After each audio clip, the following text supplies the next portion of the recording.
vamos a empezar con el último bloque de la jornada de hoy, que está más centrado, como decía Cristina, en formación profesional, y vamos a tener un diálogo con empresas, con centros y con estudiantes de FP que también nos van a contar su experiencia. Para ello, pues contamos con José Manuel Rama Fernández, Cyber Security Manager de BT Internacional, Juan Diego Pérez, responsable de Siemens de Professional Education, y Sofian Tawati, Cybersecurity Professional también en Siemens. Antes de empezar el diálogo, yo sí que quería poneros un poco en contexto. Hace ya un par de años, la que era entonces Secretaria General de Formación Profesional, pues tuvo una reunión con representantes de multinacionales y nos pidió que quería saber por qué no terminaba de funcionar la FP Dual y por qué no se contrataba por parte de las multinacionales más alumnos de FP Dual. Entonces, bueno, hicimos un trabajo interno a base de encuestas a nuestros socios y la verdad es que encontramos una serie de resultados muy interesantes y aprovechamos ya también pues, para hacer una serie de sugerencias que pensábamos podía ayudar a mejorar esta situación, que también presentamos a la actual Secretaria General. Entonces, bueno, yo creo que algunas de las cosas que vosotros vais a comentar probablemente salieran ya en ese informe. Pero vamos, para empezar, me gustaría un poco, antes de entrar ya en los casos concretos, pues una visión más general. Y empezaría preguntando, pues, José Manuel y a Juan Diego, ¿cuál es el valor estratégico que vosotros pensáis que la FP aporta al ecosistema de talento en vuestras compañías? Bueno, yo creo, primero muchas gracias por invitarnos, yo creo que es una oportunidad muy buena, precisamente para dar valor a las formaciones profesionales. La estrategia de BT España en la contratación está basada en la consecución de puestos específicos para profesionales específicos y no en las titulaciones a través de las cuales se puede acceder. Es decir, esto nos otorga la posibilidad de tener un amplio número de candidatos y de candidatas, todos ellos con las capacidades y el conocimiento necesario para cubrir un rol. Pero ese rol, además, no solamente se queda ahí, sino que dentro de la propia empresa se puede ir evolucionando, se puede ir formando. Tenemos además el dato de que precisamente aquellos profesionales que han accedido a través de una formación profesional, en contraposición a los que han accedido a través de una carrera, suelen estar más predispuestos a hacer carrera dentro de la empresa. Es decir, aprovechan mucho más todas las capacidades formativas que les podemos ofrecer. Juan Diego, ¿tú cómo lo ves? Sí, para la compañía, para Siemens, es muy importante. De hecho, tenemos un área, Professional Education, que está focalizada en programas de formación dual. En el caso de España tenemos, por ejemplo, más de 60 aprendices en formación profesional dual y a nivel mundial más de 6.500. O sea, me refiero, es fundamental. Encaja perfectamente con las necesidades que tenemos dentro de la compañía para atraer talento y cubrir las necesidades que tenemos en el negocio y te permite, por una parte, ver el talento desde el minuto uno, porque se pone en práctica lo que están aprendiendo en el instituto y ver su potencial y si se produce el encaje con los valores y la cultura dentro de la compañía, que es fundamental. Para un ejemplo muy práctico, para que lo puedas ver, tenemos un área de negocio que es SI Building, que está focalizada en edificios, en crear edificios más eficientes y más sostenibles y energéticos. Y una de del temas que vimos fue la necesidad que, por una parte, es necesario el relevo generacional, que comentaba antes Orestes, y necesitamos cubrir ese relevo generacional y luego también que las formaciones que había dentro del mercado no cubría, no había una formación concreta sobre esa temática. Pues entonces tenemos aprendices que están realizando una formación profesional dual y nosotros a nivel interno damos una formación específica en una serie de materias que son fundamentales y también la parte de soft skills para cubrir esa necesidad. Con ello cubrimos esa necesidad que tiene el negocio y también una vez terminado el programa se incorpora dentro de la compañía y, si no, y también damos las opciones a nuestros partners.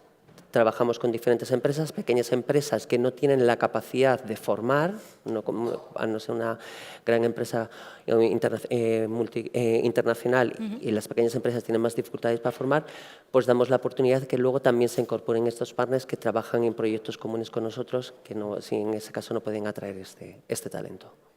Vale, siguiendo contigo, que parte de algo ya has adelantado, pero ¿cuál crees que es el principal acierto de cómo está planteada la FP ahora mismo con tu empresa? Y además, lo contrario, ¿cuáles son las barreras y los problemas que pensáis que todavía se tienen que atacar y resolver? Acierto, yo creo que se produce más cercanía entre empresa y la formación profesional, yo creo, porque desde el minuto uno empiezan a hacer prácticas con nosotros, con la formación dual intensiva. Para nosotros lo que es muy importante es formación profesional intensiva, en nuestro caso, porque pasan más horas dentro de la compañía y la integración dentro de una compañía internacional es más compleja y su integración lleva más tiempo, entonces la necesidad de que esté más tiempo con nosotros y con nosotras. Entonces ese aspecto es apoyar. Hemos necesitado extendernos, antes los programas eran más en Madrid y Barcelona, ahora necesitamos extenderlo por diferentes localidades y nos encontramos el reto, por ejemplo, que en algunas localidades no tienen formación dual intensiva, tienen la parte general, que es periodo bastante más corto. Entonces eso es un reto. También es un reto que cada comunidad autónoma lo gestiona de forma diferente, porque hay delegación en las comunidades autónomas. Entonces también eso es un aspecto que es un reto, porque tanto en la documentación que hay que gestionar, que es bastante considerable, como también en fechas diferentes, entran en fechas diferentes, unos son por días, otros son por horas, y managers que tienen aprendices en Madrid, Barcelona, en otras, no lo entiende, dice, pero ¿por qué aquí empieza más tarde? Porque de la gestión conlleva más tiempo y más de dedicación. De hecho, por ejemplo, en la formación que estamos dando, técnico avanzado en sistemas de building, tenemos aprendices por diferente parte de España. La formación se hace a la vez, de forma virtual, porque están en diferentes localidades, y fue bastante uno de los retos que tuvimos encontrar cuándo estaban en la empresa para poder dar esa formación. Era un reto solo un día y en 2 horas en concreto. Entonces, por la variedad que hay. Y otro aspecto, un reto que estamos teniendo es el tema de género. En los programas que tenemos administrativos financieros, ahí no tenemos problemas para encontrar mujeres. En el ámbito técnico sí tenemos problemas para encontrar mujeres. Es un reto que tenemos, que estamos trabajando. Tenemos la alianza STEM, Niñas en Pie de Ciencia, con el Ministerio, y luego a nivel interno lo que hemos creado son las STEM Female Ambassadors.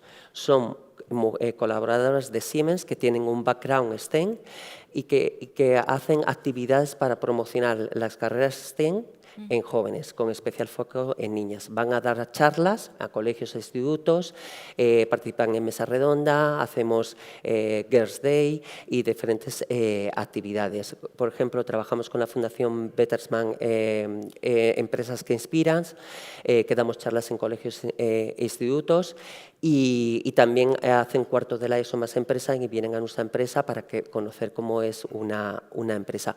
Y una anécdota muy graciosa que nos pasó, vinieron niñas de un instituto, era una mesa redonda de mujeres, y una de las cosas que nos dijeron después cuando en el networking es que cuando vienen a hablar de ingeniería en nuestro instituto son hombres mayores.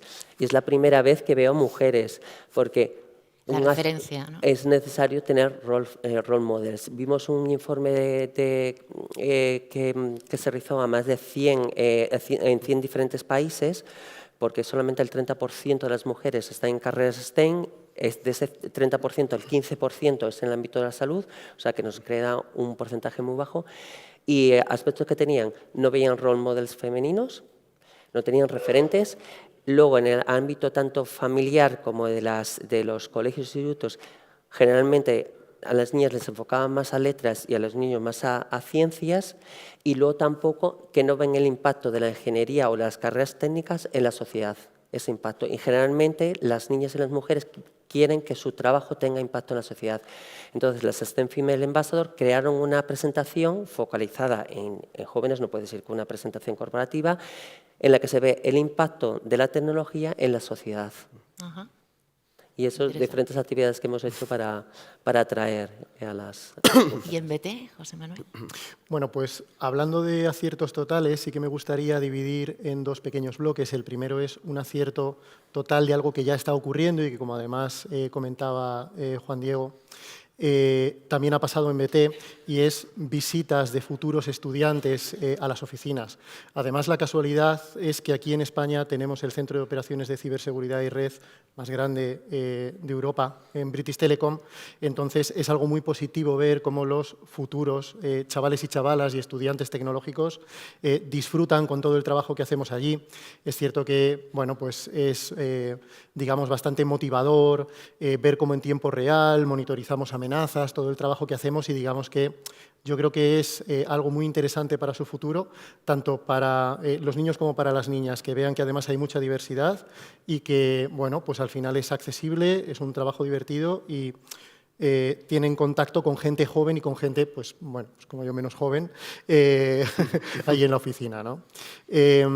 También hemos mentorizado, ya hablando de quizá un poco etapas más posteriores, pues ya quizá para, yo creo que estudiantes de bachillerato de ciencias, sí que hemos mentorizado pues, algunos de los más interesados en tecnológicas. Han pasado un par de días por la oficina, les hemos puesto a hacer determinados trabajos, les hemos formado un poquito en cositas sencillas y han visto un poco de qué va ese día a día para ayudarles a decidir si ese es el futuro que ellos, pues, que ellos consideran, y que vayan más enfocados y, bueno, pues más dispuestos, ¿no?, a conseguir sus objetivos. Con respecto a un acierto total, es algo que, como comentaba antes Esther, yo creo que se está trabajando ya mucho, todavía faltan unos pasos por dar, y es la implicación de las empresas en todo el proceso, ya no solamente previo a la contratación del personal, sino todavía incluso en las propias entrevistas y en la selección de bueno, pues los profesionales o futuros profesionales que puedan hacer las prácticas en la empresa. Yo creo que las empresas a día de hoy tienen que influenciar un poquito más en las tecnologías que se van a estudiar en los módulos, en los ciclos formativos, y además creo que hay que participar un poco más activamente en esa selección de los profesionales, pues también un poco para motivarlos, para motivarlas y para que sepan exactamente a qué se van a enfrentar en las prácticas y a qué se van a dedicar allí. Respecto a los vacíos que comentaba, sí que creo que hay un salto quizá demasiado grande de momento entre las tecnologías que se estudian y luego después las que se van a utilizar en el día a día, ¿no? Al final he podido de alguna manera entrevistar a algunos excompañeros, a gente que acaba ahora mismo de terminar las FPs, y lo que comentan es que al final las prácticas no han sido todo lo resolutivas, todo lo potencialmente positivas que podrían haber sido, ¿no? Es decir, al final la práctica distaba mucho después de lo que iban a hacer y, por supuesto, distaba mucho de lo que habían estudiado, de las tecnologías que habían estudiado. Y con respecto a las barreras, si por barreras nos podemos referir, ¿no?, a las dificultades que los futuros estudiantes de FP han encontrado, yo resaltaría sobre todo un poco quizá el hándicap de que las titulaciones de formación profesional siguen pareciendo como un poco de segundo nivel, ¿no? Hay una brecha salarial muy grande. A día de hoy, no todo el mundo con una FP se atreve a optar a puestos en los que puede optar también un ingeniero o una ingeniera, y yo les animaría a que lo hagan porque al final empresas como BT sí que se están centrando, como decía, en cubrir posiciones, cubrir roles y en potenciar una carrera y una formación dentro de la empresa. Y eso es algo que nosotros tenemos en cuenta a la hora de contratar a esos profesionales y a esas profesionales. Vale. Y bueno, vosotros venís de multinacionales y además de países donde la FP pues, tiene realmente una gran implantación. ¿Hay alguna cosa que pensáis deberíamos intentar atraer? ¿Perdona? ¿De multinacionales? ¿Alguna práctica de fuera o alguna cosa que veáis que se hace? Sí. En nuestro caso concreto, Puedo poner el ejemplo de Reino Unido. En Reino Unido lo que se está haciendo ahora mismo es un sistema de aprendices, de apprenticeships, que está muy enfocado en la práctica. El 80% del curso es puramente práctico y solamente el 20% es teórico. De esta manera se establece un sistema de mentorización dentro de la empresa, se asignan profesores dentro de la empresa, de manera que ese 80% se hace y se imparte directamente ya en el puesto que se va a desempeñar, se les forma en la parte teórico-práctica y además entran ya con un contrato de trabajo y con un perfil de futuro ya dentro de la empresa. Ya no solamente en BT, que tenemos ese sistema de aprendices, sino con otras empresas, lógicamente, de Reino Unido con las que también he tenido contacto, y el feedback es muy positivo, tanto de los propios profesionales con los que he tenido contacto directo y que me han contado que están muy motivados, que han aprendido muchísimo, tecnología punta, tecnología que están utilizando en ese momento, como en la proyección dentro de la empresa, porque las empresas también tienden a transformarse un poco, ¿verdad? Es decir, si ya digamos que de alguna manera el estamento público te ayuda, te motiva y fomenta ese tipo de formación, pues al final tú también te adaptas y generas una serie de carreras profesionales basadas en roles a la cual el entry level puede ser estas formaciones profesionales, pero que después puedes complementar durante el camino. Sí, en el caso de Siemens, ser empresa alemana, en Alemania el porcentaje de personas que hacen programas de formación dual es muy elevado. De hecho, tenemos centro de formación en la propia empresa y colaboradores y colaboradoras que dan formación, la parte que daría el instituto aquí. Entonces, la inversión que se hace es muy grande y entonces, porque tiene un gran retorno del porcentaje, en este caso, sería muy interesante traer ese modelo aquí en España. Es un reto porque evidentemente lleva una gran inversión de profesionales y también de tener el training center que llama ahí, pero es habitual tanto en Alemania, en Austria como en Suiza. Se puede hacer muy interesante. Vale. Una de las cosas que tú has comentado y que sí que salió en nuestro informe, has dicho, hay de tantas comunidades autónomas que se hace de manera diferente. Una de las cosas que nosotros detectamos fue el exceso de burocracia y la complejidad del sistema, ¿no? Entonces, pues a lo mejor convenios de homogenización, utilizar plataformas que sean homogéneas, pues probablemente todo eso ayudaría a facilitar la puesta en marcha de la formación. Vale, pues si quieres, Sofía, empezamos contigo. Perfecto. ¿Tú por qué elegiste un grado de FP cuando estabas planteándote qué ibas a estudiar? ¿Qué es lo que te atraía? Vale. Pues yo creo que estuve en la misma situación que muchos estudiantes cuando llegan a bachillerato, hacen selectividad, no saben qué hacer, muy indecisos, mi misma situación.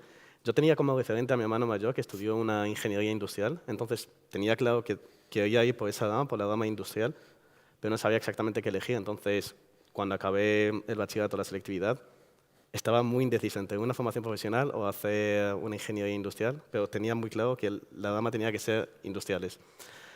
Entonces, me puse mi propia condición, que era según la nota de corte. Si me daba la nota de corte, entraba a ingeniería industrial. Si no, no buscaba otras opciones, entraba a FP, a un ciclo formativo de grado superior. Y me quedé cerquita y dije, ya está, el destino. y me metí a formación profesional. Y nada, muy contento al final. Me alegro. ¿Y vosotros en BT, qué prejuicios tenías al principio a la hora de contratar en relación con los empleados que venían de FP? Si te soy honesto, no creo que haya existido ningún prejuicio. Sí que es cierto que antiguamente el sistema o la estrategia de contrataciones estaba más enfocado en la titulación de la persona que accedía, pero yo creo que hace aproximadamente unos 15, 20 años cambiamos radicalmente ese approach acerca de cómo seleccionar, cómo elegir, y a día de hoy no solamente no existe ese prejuicio, sino que se fomenta el análisis de la capacitación pues, del profesional que va a acceder al puesto de trabajo, ¿verdad? Es decir, ya no solamente es una titulación que muchas veces simplemente acredita que es bueno, pues una persona comprometida, ¿no? Y que tiene ciertos conocimientos básicos acerca de lo que vamos después a desarrollar en la industria, ¿no? En la empresa, pero que realmente hay que potenciar después y que de un inicio quizá hay conceptos como las soft skills, la experiencia o quizá bueno, pues ciertas capacidades de las personas que no están tan vinculadas, ¿no? con esa titulación que hayan podido obtener.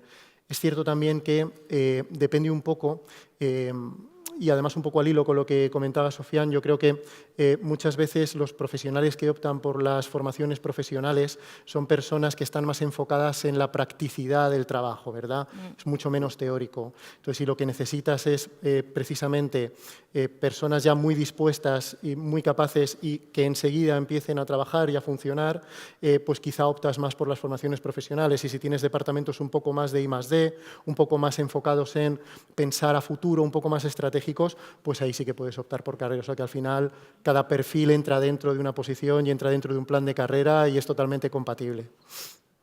Vale. Sí, me gustaría comentar, como comentaba José, yo creo que estoy totalmente de acuerdo contigo que ha habido una evolución muy positiva, porque en el caso de España, a nivel cultural, antiguamente era como los buenos estudiantes van a una titulación universitaria, los malos a una formación profesional, y eso ha habido un cambio porque hay programas de formación profesional muy buenos y salen muy bien formados. Y también el error que teníamos en el pasado las empresas era como, a mejor para la posición no era necesario tener una titulación universitaria, pero era como tenga una titulación universitaria y tenga un máster y sepa inglés, francés, alemán. ¿Y qué ocurría? Que luego la persona estaba haciendo una función que no encajaba. ¿Y qué ocurría? Que estas personas se iban. Y fue lo detectamos y fue, oye, es que estamos equivocados en ese foco. Empezamos a coger formación profesional y se produjo el matching perfecto, porque era lo que realmente necesitaba tanto la empresa y lo que le estabas ofreciendo a los profesionales. Ese es un aspecto fundamental. Igual puedo añadir ahí. Sí, por supuesto. He sido, o sea, mi caso particular, yo estudié otras formaciones profesionales. En mi segunda formación profesional que estudié, realicé las prácticas también con Siemens, en oficina, en ciberseguridad, y fui en el hub de ciberseguridad que tenemos en España, fui de los, bueno, el primero que estudió formación profesional y estaba trabajando en ciberseguridad, eran todos ingenieros de informática, telecomunicaciones, ciberseguridad, y yo fui el primero, bueno, y a raíz de mí pues vinieron más y más y estamos expandiendo más el hub de ciberseguridad. Y fue muy curioso porque cuando se pusieron en contacto con nosotros para decir, oye, queremos una persona, un aprendiz de formación profesional, y dije, pues queréis de nuestro programa de Big Data. Yo pensé porque era el departamento de ciberseguridad, digo, será de Big Data. Y dice, no, de mecatrónica industrial. Y fue como, vale. Y Sofian es de formación profesional de mecatrónica industrial. ¿Puedes tú explicar por qué? Sí, no, porque estamos trabajando en OT Cybersecurity, que es ciberseguridad industrial, entonces muchas veces no solo se valora la parte teórica en ciberseguridad, sino también la práctica. No puedes proteger un sistema que no conoces. Entonces, ese mix de conocimiento entre teoría y práctica pues es lo que buscaban y por eso empecé y muy bien, la verdad. Pues la verdad es que me has dado pie a mi siguiente pregunta, que casi voy a seguir contigo. Y luego, José Manuel, porque claro, los dos habéis estudiado FP y los dos habéis tenido la práctica, ¿no? Y ese salto de lo que es el aula a que te encuentras cuando llegas a la oficina, cuando llegas al taller... Vale.